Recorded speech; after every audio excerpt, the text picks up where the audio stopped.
Alrighty, guys, welcome back to the Mind Body Podcast for Sports. My name is Skylar Myris. I'm JC Boyle. I'm Jocelyn Porter. Thank you for tuning in. Today we'll be going over the physical and nutritional aspects that developing an eating disorder can have on student athletes. During our last episode, we discussed the importance of the topic due to the sheer amount of people who can develop an eating disorder while participating in a sport. One of the articles we reviewed mentioned that 25.3% of student athletes are at risk of developing an eating disorder.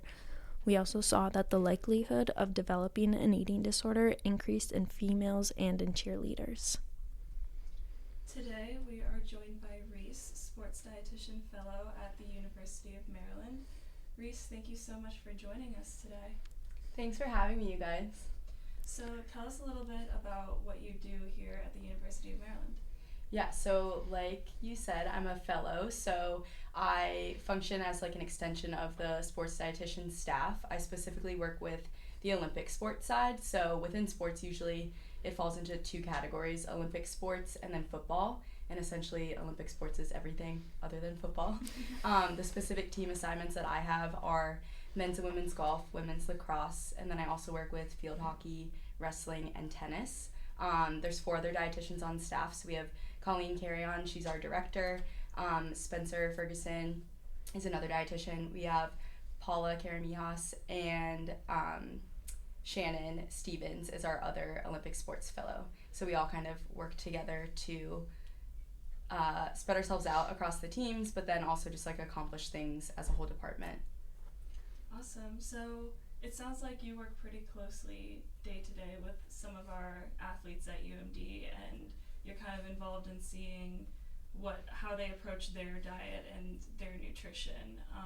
And I wanted to ask you a few questions about how you've seen that pan out. So we were talking on this podcast about the impact of restrictive diets specifically in athletes, and we are seeing a little bit of a resurge in the popularity of certain weight loss. So just a timely question. I wanted to see if you could give us an overview of if and how you've personally seen the problem of athletes engaging in restrictive diets playing out in your profession. Yeah, definitely. I think any person that's worked within sports, nutrition specifically, has seen restrictive diets in some shape or form. Athletes can engage in restrictive eating habits for various reasons. Sometimes it's intentional, sometimes it's unintentional. There can be a lot of outside noise that a student athlete hears. It can come from coaches, parents, teammates. Social media plays a big impact. Sometimes celebrities or maybe like their favorite professional athlete that they might follow on things or follow closely by like what they're saying. So again, it can be intentional, it can be unintentional. It can also be difficult to estimate someone's caloric needs, and so falling into the unintentional side, they might just not be eating enough and they don't even know that they're not eating enough. I think especially with some of our younger athletes, or athletes that transfer from like smaller schools, they just aren't used to fueling the way that they need to fuel as a Division I athlete, so that can be challenging as well. There's several areas of the body that can be impacted from a restrictive diet, so this can impact both their bone health, and then that can relate to negative impacts on their performance. Some other impacts would be like on their reproductive health, their sleep, their muscle function, as well as their cardiovascular function and their mental health as well. Restrictive diets within the team setting can kind of like ripple within the team, and so that can be challenging as well, which is why a positive team culture around nutrition and performance, as well as preaching body neutrality, is really important and something that we strive to preach within our department. I think there's also been an increase in restrictive eating, which you kind of mentioned before. You're seeing this surge of weight loss trends and stuff like that, which I think might come from social media. Our athletes at the click of a button can kind of see what other people are doing online, and again, like what works for one person isn't going to work for everyone else, and so I think that can play a role as well. And then also just like back to all the outside noise, everyone has an opinion about food because everyone eats food, and so that can be really tricky for our student athletes, like hearing all these opinions of other people and like they just don't know what's best for them. Yeah, and you were bringing up before a little bit about the impact that restrictive diets might have on hormone levels, and I wanted to ask a little bit more about that. So how might hormone levels be impacted, especially in female and developing athletes, and what would some of the specific, I know you mentioned reproductive issues, but what are some other of the specific mental or physical consequences that might come with these fluctuations in hormones? Yeah, when we think about restrictive eating specifically, what comes to mind is a dysfunction called low energy availability, and long-term or chronic low energy availability then leads to something called relative energy deficiency in sport, which again is like somewhat common among our athletes and within female athletes especially. Within specifically the hormonal changes that you were bringing up, the endocrine system is going to be the first responder to low energy availability, and therefore it's going to affect the adrenal glands, which will prioritize what needs attention, and so it'll give the energy that the athlete is intaking, the calories that they are intaking, to what's most important. So that's going to be like the brain and the heart first, and then other things kind of just like start to shut down. And so specific hormone changes, estrogen and progesterone, will kind of like flatten out. And this is because bone development isn't happening, and so bone breakdown does happen instead. This can lead to reduced FSH hormone and LH hormone as well. And so overall, this can lead to like a loss of period and other negative impacts on a female's health. Overall, other systems that can kind of like shut down again because we're prioritizing energy in other ways would be that the GI system might slow down, and so this can cause things like constipation, bloating. Athletes might be triggered by foods that they used to be able to eat just fine. Psychologically, we can see mood swings, increased depression, anxiety, that kind of stuff. The immune system has disruptions as well, and so this can lead to like increased illness. We can see that bone health decreases, so specifically bone mineral density might decrease, and this will increase then our athletes' risk of things like a stress fracture. And then also just seeing some lab changes, so sometimes we'll do like blood work on them, and we might see disruptions within their iron, their vitamin D, etc. So something like you were mentioning at the end there, something like these little minerals that we kind of don't think about day to day, like iron and your vitamins and whatnot. Why should athletes care that when they're engaging in restrictive patterns, they're missing out on some of these nutrients? Yeah, so specifically, it's kind of hard to tell like what's going to motivate one athlete versus another. And so for some people, it is like what's going to impact their performance like tomorrow or today. And for other people, it's like what's going to impact their health long term. So I think like building rapport with your athlete and like having these one-on-one sessions with them, also like working with a multidisciplinary team where you get input from their athletic trainer, from their coaches, maybe from sports psych. We can all like gain better insight onto what is maybe triggering the restrictive eating, and then also again what's going to motivate the athlete to stop restrictive eating in the future. And so again, like specifically performance can be inhibited, iron specifically, which you mentioned, within student athletes is really important because the function within iron within the body is going to be to provide our cells with oxygen. And so obviously that's important for everyday life, but for an athlete, having less oxygen to their cells is going to impact their performance down the line, and affect things like your VO2 max.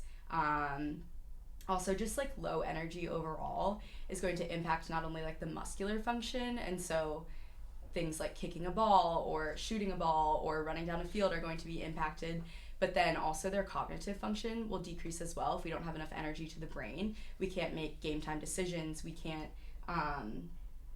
just like play the way that we and compete the way that we want to, so that can be impacted as well.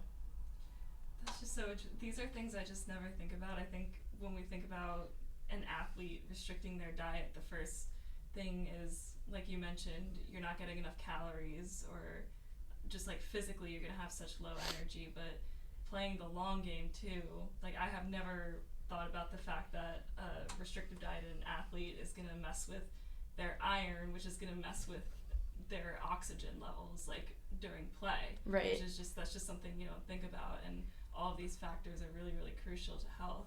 Right, and so again, like I forgot to mention this part, but like long term, so this might be motivating to other people if like the short term isn't motivating, but like if bone mineral density is like low now, like will that lead to like osteoporosis? Like are they going to be like walking around or be able to walk around and do the things that they want to do like as older adults as well? And so again, that can be like motivating to some or maybe not to others. Do you think having this restrictive diet for a longer period of time could lead to a higher risk of injury in the future, even if they kind of have healed their relationship with food? I think that's a good question. It's kind of hard to give a specific answer. There's like so many other things that can impact like someone's risk of injury. Totally. I do think that like overall when we think about kind of like reversing or like overcoming a restrictive diet, we do want to like get them back to like their normal levels and to provide enough energy to like prevent injury and to like perform at their very best. So it's difficult to say if they do restore it, if they would still be at a high risk, but I would say the risk would be like lower with more energy. Totally. So with all of these physical impacts and changes that we were mentioning, I want to ask how, especially in team sports, how do you see the social aspect of the sport maybe impacted for an athlete who's engaging in these restrictive behaviors and might be facing some of the physical or mental consequences? Yeah, I think the social aspect of it does have like a big role. Specifically if there's like one person on a team that is restrictive eating, I think then this can impact how others on their team feel about their own fueling. So then they might begin to question their fueling strategy and their overall thoughts of food. And so again, it can kind of like ripple throughout the team and maybe cause body image issues in other people that have never given a second thought to it before. So again, like going back to like having a really positive like team culture and like preaching body neutrality, and just like education and awareness around this subject, hopefully like before something like this begins, would hopefully prevent it. Yeah, and as you're talking about with creating a positive community, that kind of gets into what I want to ask you about, what you think maybe sports dietitians or coaches or any other mentors of that sort involved in sports teams, what you think they can do to better promote proper nutrition in their athletes. Yeah, I think education is a really big aspect, and I think what coaches like specifically can do is to rely on their registered dietitians, who are like the professionals within the field, the professionals in nutrition, to relay that information. As a department specifically here, we really like to relay the message to coaches that we want to de-emphasize weight, and eliminate their comments about weight and like the way that their body composition is and stuff like that. And rather we would like them to focus on functional goals. So maybe we're working on speed or strength or stamina and skill, strategy, recovery, etc., rather than this person needs to weigh this much or I want this body fat percentage to go down in this athlete. I think also coaches just like promoting adequate fueling and nourishment for performance specifically and not having it relate to other things like body image. I think also, again, just kind of like having them stay in their lane, stay within their scope of practice. And we would hope that coaches would avoid making like specific nutrition recommendations and again, just like rely on registered dietitians to make those decisions. I think as well, like eliminating any like food labeling. So we don't want to ever call a certain food good or bad or talk about like cheat meals or anything like that. Like all foods can fit into a balanced and healthy diet in moderation. So I think that that's really important too. So overall, just like coaches reaching out to their dietitians, especially if they're noticing poor body image or restrictive eating on their team, is like the best thing I think that they can do. And again, like then the dietitians can step in and like have this education piece and just promote what they know like professionally and is correct and like what is science-based, if that makes sense.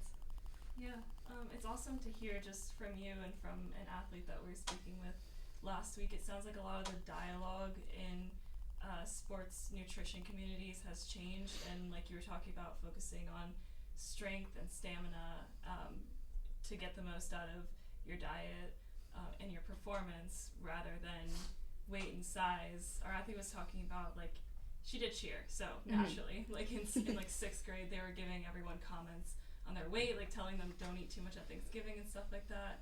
Like 6th grade, which is crazy to me. It is crazy. That's also just like such a formative time in people's lives. Yes. And, like, they're going through puberty. There's just so much going on, and yeah, just definitely. I mean, we wouldn't recommend that the coaches be making those types of comments. Reese, did you say that you worked with wrestlers? A little bit, yes. How is that dynamic? Because I know a lot of the time there's cutting and bulking involved to get to a certain weight class for their competition. Have you ever seen struggles with that, or are they truly just kind of following the regime to follow it? Yeah, I think it depends on the athlete. Like, some are more compliant to the plans that we provide for them than others. When you talk about, like, bulking and cutting, there are, like, again, like, evidence and, like, science-based strategies that we would want to use. And so, like, long term, we would want them to be, like, losing weight over a longer period of time, because that's safer and more effective and more manageable than making really, like, short-term weight losses, which can lead to increased injury and low energy availability and other things. So again, just, like, really relying on, like, what science tells us will be okay and, like, will promote proper recovery and, like, help them perform at their very best and still have the energy available. But yeah, like I said, it kind of depends on the athlete to see how compliant they would be and how much they might struggle. Sometimes they try to kind of, like, skip ahead to, like, short-term weight loss strategies when we're still kind of have the timeline to be doing long-term. Yeah. So that can be definitely challenging. But again, just, like, meeting with them, seeing where they're at, where their head's at, and just, like, being as supportive as we can. And again, just, like, preaching what science shows us will work. Yeah.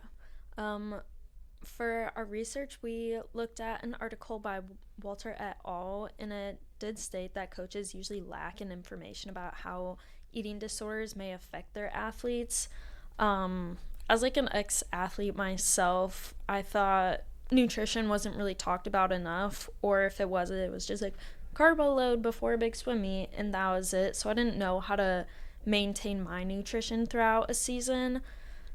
How would you recommend, like, coaches get educated about nutrition, or just are more aware and sensitive of what they're saying to their athletes? Yeah, I think that's kind of, like, a two-part thing. One, I think, again, just, like, leaning on the registered dietitians to do their job is really important. Like, they should really be staying within their lane and doing what they need to do as coaches, because I would never go to soccer practice and try to run drills. Yeah. If that makes sense. So I think that's an aspect of it, but then also, like, yes, they can become more educated. They're more than welcome to, like, sit in on the team talks that we have with their athletes, so that they're aware of, like, what we're preaching, and they can kind of reiterate again our, like, evidence and science-based strategies that we promote. And yeah, I don't know, if they're, like, curious about things, again, just, like, going to the professionals and asking questions, I think, is the best way. Totally. I feel like some coaches and adults, and I'm not placing blame on anyone, sometimes they just think they know best, and if they think this one thing that is correct, they don't need to learn. They're done learning because they went to one seminar or something. But I think it's just always good to kind of learn the new information coming in to make sure your athletes are staying healthy and happy as can be. Yeah, I agree. I think them, being open and receptive to the information, and again, just, like, trusting that registered dietitians really do know what they're talking about is really important. Yeah. Not here, like, not at the University of Maryland, but in previous settings, I have had, like, strength coaches or other sport coaches that kind of, like, want to preach the nutrition that they were brought up on, or maybe how they were fueled when they played a college sport. And it's, like, it's so frustrating, because just because that's how they were brought up, again, like, doesn't mean that it's going to work for their athletes, doesn't mean that it's evidence-based. So I don't know, us as dietitians, like, building rapport with not only our athletes but also with, like, coaching staff and other people involved is really important, because then hopefully they will trust us and they'll trust the recommendations that we make. Totally. Would you say that peers or coaches that have like a bigger influence on an athlete's nutrition? Peers versus coaches. Yeah. I think it probably depends on the individual, and just like what their internal motivators are. But I think both can play a very major impact on how someone feels about their nutrition or their body image. Yeah, I don't know. I feel like it can be like louder for one person to hear like from a coach versus a peer. I think it depends on the person. Totally. I did want to ask you. Let me make sure my mic is on. I just wanted to ask you. We were talking about specifically female athletes today, but you work with both male and female athletes. So I'm curious: is restrictive dieting a practice that you've seen play out in both men and women's sports, or does it lean more towards one or the other? It definitely can occur in both sports. I've seen it in both genders. I've seen it in both males and females. I think data will show you that females are at higher risk, and also certain sports might be at higher risk. So something like gymnastics that's like aesthetic based, where sometimes they're judged like on their appearance, or a sport like distance running where they're expending a lot of calories, or honestly any sport where like the uniform is like tight fitting can play a role in body image and then might lead to restrictive eating. But at the same time, like all of our athletes are at risk, and again, like it could be any body type could experience it as well. And so yeah, any sport, any athlete. Well, with that, Reese, thank you so much for joining us today. You gave us such good insight. I don't think we could have asked for a better guest today. Truly. That's so nice. Thank you. Thanks for having me. Absolutely. So just to wrap up, so we will be putting out one final episode next week, wrapping up what we learned, including what we discussed here today with Reese. But for now, thank you for tuning in. Once again, I'm JC. I'm Skylar. I'm Jocelina. We will see you next week.